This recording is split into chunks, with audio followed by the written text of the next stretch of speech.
1 Raja-Raja pasalnya yang ke-20. Samaria tertolong dari kepungan. Ben-Hadad, Raja Aram, mengumpulkan seluruh tentaranya 32 orang raja bersama-sama dia beserta kuda dan kereta. Lalu ia maju. Ia mengepung Samaria dan memeranginya. Kemudian ia mengirim utusan ke kota itu kepada Ahab, Raja Israel, dengan pesan, "Beginilah pesan Ben-Hadad, emasmu dan perakmu adalah milikku, dan juga istri-istri dan anak-anakmu yang cantik-cantik adalah milikku." Raja Israel menjawab, katanya, "Seperti bicaramu itulah, ya tuanku raja. Aku ini dengan segala yang ada padaku adalah milikmu." Sesudah itu utusan-utusan itu kembali dan berkata, "Beginilah pesan Ben-Hadad.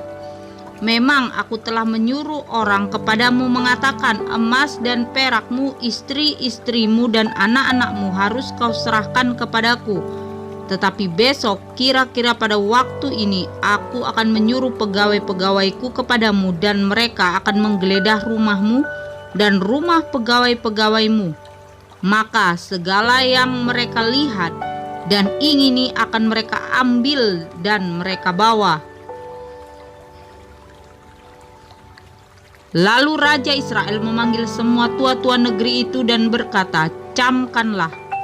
Orang ini mengikhtiarkan kecelakaan kita, sebab ia telah menyuruh orang kepadaku, meminta istri-istriku, anak-anakku, emas dan perakku.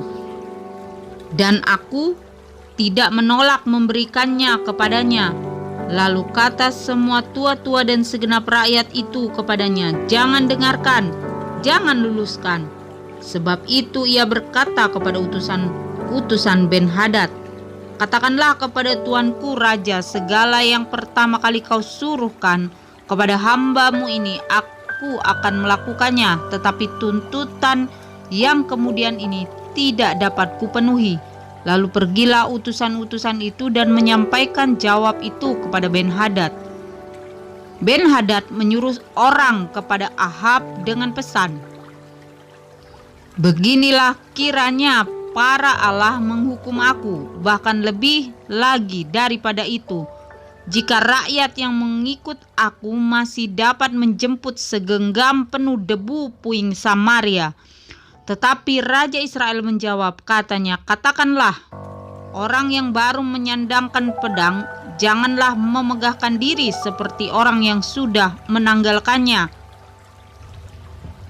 Segera sesudah Ben-Hadad mendengar perkataan itu, pada waktu ia sedang minum-minum dengan raja-raja di pondok, berkatalah ia kepada pegawai-pegawainya, "Aturlah barisanmu." Lalu mereka mengatur barisannya melawan kota itu. Tetapi tiba-tiba tampillah seorang nabi kepada Ahab, Raja Israel, serta berkata, "Beginilah firman Tuhan, sudahkah kau lihat semua orang yang sangat ramai itu? Bahwasanya pada hari ini aku akan menyerahkan mereka ke dalam tanganmu, supaya engkau tahu bahwa akulah Tuhan." Lalu bertanyalah Ahab, "Dengan bantuan siapa?" Jawabnya, "Beginilah firman Tuhan, dengan bantuan orang-orang muda, pengiring kepala-kepala daerah." Tanyanya pula, "Siapakah yang akan memulai perang?" Jawabnya, "Engkau." Kemudian ia menghitung jumlah orang-orang muda pengiring kepala-kepala daerah itu. Ada 232 orang banyaknya, dan sesudah mereka itu ia menghitung jumlah seluruh rakyat, yakni segenap orang Israel, ada 7.000 orang banyaknya.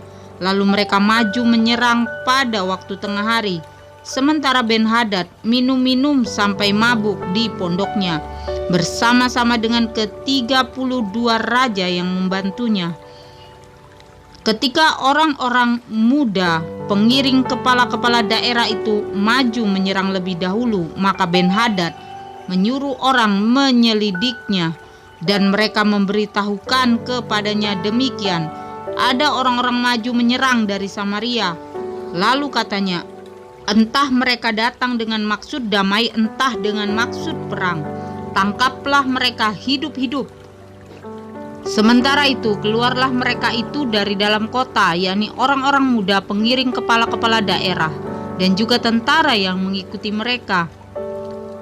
Lalu mereka masing-masing membunuh lawan yang dihadapinya, sehingga orang Aram itu melarikan diri dan dikejar oleh orang Israel. Tetapi Ben-Hadad raja Aram dapat meluputkan diri dengan naik kuda beserta sejumlah orang berkuda. Juga Raja Israel maju lalu memusnahkan kuda dan kereta itu dan mendatangkan kekalahan yang besar kepada orang Aram. Lalu tampillah nabi itu kepada Raja Israel dan berkata kepadanya, "Baiklah, kuatkanlah hatimu, pertimbangkan dan pikirkanlah apa yang harus kau perbuat, sebab pada pergantian tahun Raja Aram akan maju menyerang engkau." Pertempuran dekat kota Afek. Pegawai-pegawai Raja Aram berkata kepadanya, "Allah mereka ialah Allah gunung, itulah sebabnya mereka lebih kuat daripada kita. Tetapi apabila kita berperang melawan mereka di tanah rata, pastilah kita lebih kuat daripada mereka. Bertindaklah begini, pecatlah raja-raja itu masing-masing dari kedudukannya, dan angkatlah bupati-bupati menggantikan mereka. Lalu kerahkanlah tentara sebanyak tentara yang telah gugur dari pihakmu itu. Demikian pula kuda dan kereta, sebanyak yang dahulu. Marilah kita berperang melawan mereka di tanah rata. Pastilah kita lebih kuat daripada mereka." Raja mendengarkan usul mereka dan bertindak demikian. Dalam tahun yang berikutnya Ben-Hadad memeriksa barisan orang Aram, lalu ia maju ke Afek untuk berperang melawan orang Israel. Orang Israel pun memeriksa barisannya, dan setelah dibekali mereka berangkat menghadapi orang Aram. Orang Israel berkemah di hadapan mereka seperti dua kawanan kambing. Sedang orang Aram telah datang membanjiri negeri itu. Maka tampillah abdi Allah dan berkata kepada Raja Israel, "Beginilah firman Tuhan, oleh karena orang Aram itu telah berkata, Tuhan ialah Allah gunung dan bukan Allah dataran, maka aku akan menyerahkan seluruh tentara yang besar itu ke dalam tanganmu, supaya kamu tahu bahwa akulah Tuhan." 7 hari lamanya mereka berkemah berhadap-hadapan, tetapi pada hari yang ke-7 mulailah pertempuran. Dan pada suatu hari orang Israel menewaskan 100.000 orang berjalan kaki dari orang Aram itu. Orang-orang yang masih tinggal melarikan diri ke Afek, ke dalam kota, tetapi temboknya roboh menimpa ke-27.000 orang yang masih tinggal itu. Sementara itu Ben-Hadad melarikan diri dan masuk ke kota dan bersembunyi dari satu kamar ke kamar yang lain. Lalu berkatalah pegawai-pegawainya kepadanya, "Ketahuilah, kami telah mendengar bahwa raja-raja kaum Israel itu adalah raja-raja pemurah. Marilah kita menaruh kain kabung pada pinggang kita dan tali pada kepala kita, dan dengan demikian keluar menghadap Raja Israel. Barangkali ia akan menyelamatkan nyawamu." Lalu mereka melilitkan kain kabung pada pinggang mereka dan tali pada kepala mereka.